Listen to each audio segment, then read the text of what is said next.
Thank you and good afternoon. I think what you probably want to make sure is the next speaker says good afternoon and not good evening. This is late in the day, and I want to recognize a few people before I begin. First of all, Kalita Bach for having this wonderful meeting and convening for NYLC. Thank you, Kalita. And there are some folks in the room that I would be remiss in not mentioning. Dear colleague and good friend Jim Kielsmeyer. Jim, who had the idea of NYLC and who I had the good fortune to work with so many years. In fact, it goes back so far that Jim and I did work with something called a fax machine. There was no internet, there was no smartphone, there was just, I guess, a telephone, Jim. And somehow we made it work. Over the years, I've had the good fortune of working with Kyle Caldwell, who chaired and was the president and CEO of the Michigan Community Service Commission and helped keep national service alive among a number of states. And our good friend down here, Amy Cohen, who ran service learning with Learn and Serve at the Corporation for National Community Service and now runs an outstanding service learning program here in Washington, D.C. at the George Washington University. These are the individuals who in the past have helped lead national service. But who leads national service in the future is all of you out here. As Kyle said so eloquently, you are the ones who are going to be taking the reins.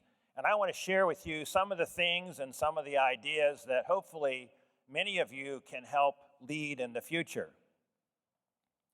You know, the Corporation for National and Community Service, one of our major programs is called AmeriCorps, our country's national service program.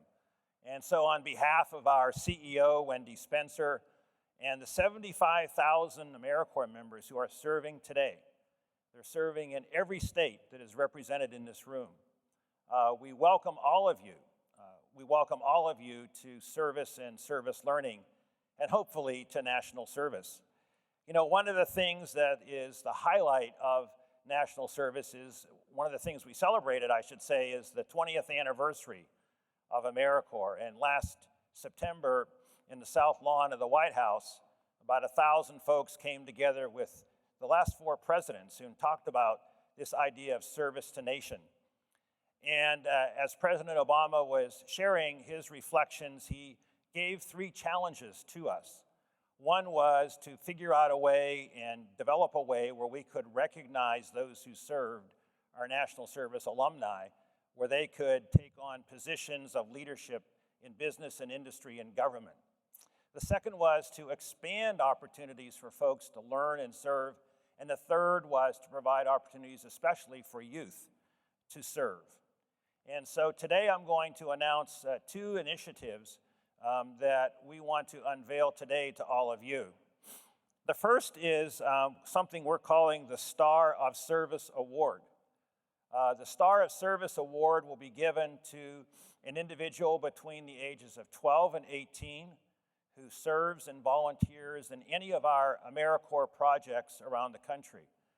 And the way we'll work this is to ask our state service commissions to identify individuals between 12 and 18 who have provided extra volunteer effort to help move some of our AmeriCorps projects to success. And so what do I mean by that? Well, when I look around this room, I see people who have 3 qualities. One, you are all doers. I mean, you wouldn't be here unless you did something, and did something in an extraordinary way. 2, you're all leaders, as the name implies, NYLC. You are all leaders. And the third is you're all innovators. You're service innovators. You're social entrepreneurs. You step in and figure out ways to solve issues and tackle big problems of the day. And so what do I mean by that? I was in Denver last month and was with 3 AmeriCorps members, and many of them just graduated from college. And the challenge that was put to them was to figure out a way in a very difficult elementary school to enhance student attendance. You see, this was a school that had spotty attendance. Very few kids would have perfect attendance. It was almost unheard of. So how do you get 500 kids to come to school regularly on time? And why is that important? Well, the idea was if they came to school every day, they would learn and learn well and learn how to read. And so what they decided is to put together a contest. And the contest was if you had perfect attendance at some time during the school year, there would be a big prize for you. If you've ever worked with elementary school kids, the word prize and the opportunity to win is almost irresistible. And so what happened was, during the school year, they would keep asking, when is the prize? When is the prize? When is it coming? When do we get the award?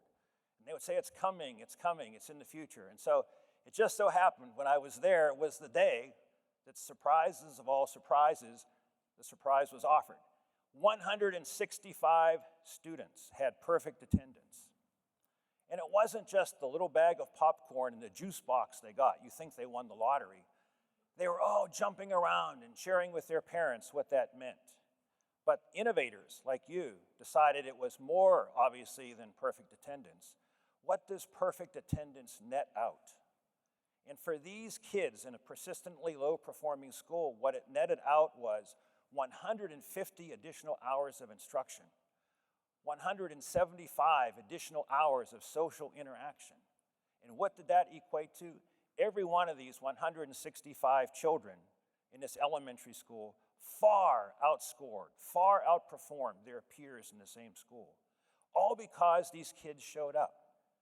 And it was the innovators in that school, I contend, that put together the prize that enabled these kids to have a reason to come to school, and was the reason their parents brought them to school every day, so they wouldn't let their child down and wouldn't let their child go home without winning a prize.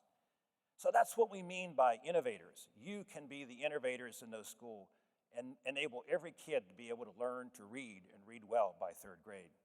So that's the star of service. The second announcement I want to share is the ability to have an opportunity to serve, and serve at a very young age. You know, there's often, and I'm sure everyone in this audience that's below 16 understands it, that it's pretty difficult to find a job, a traditional kind of job, because of various labor laws, etc. But our sense is that individuals who are too young to work are old enough to serve.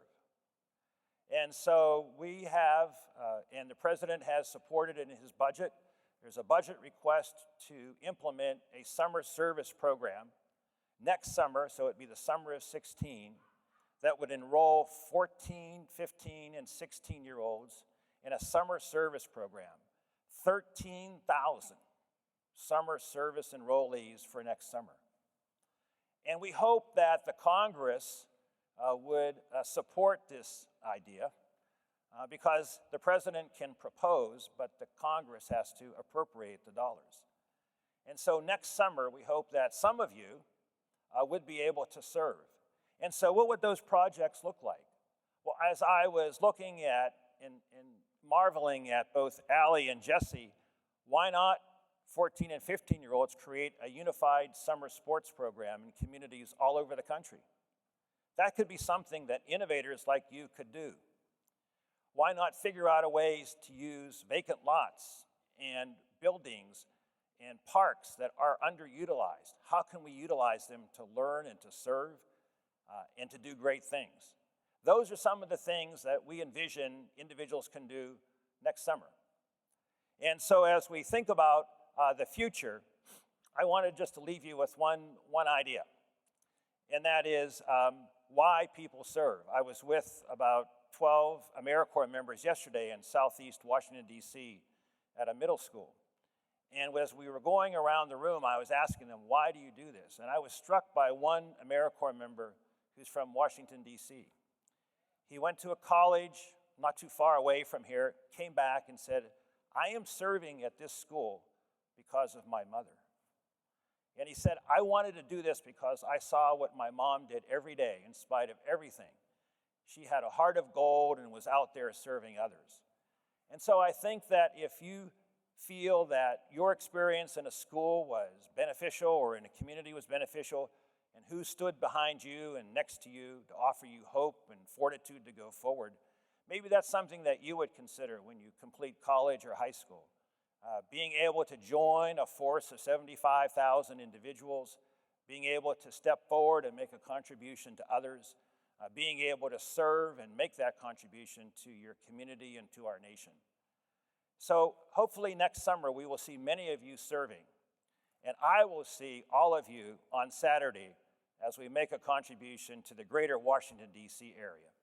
Thank you for being here, and thank you for your contributions in your communities and to live the life of service as you all do every day.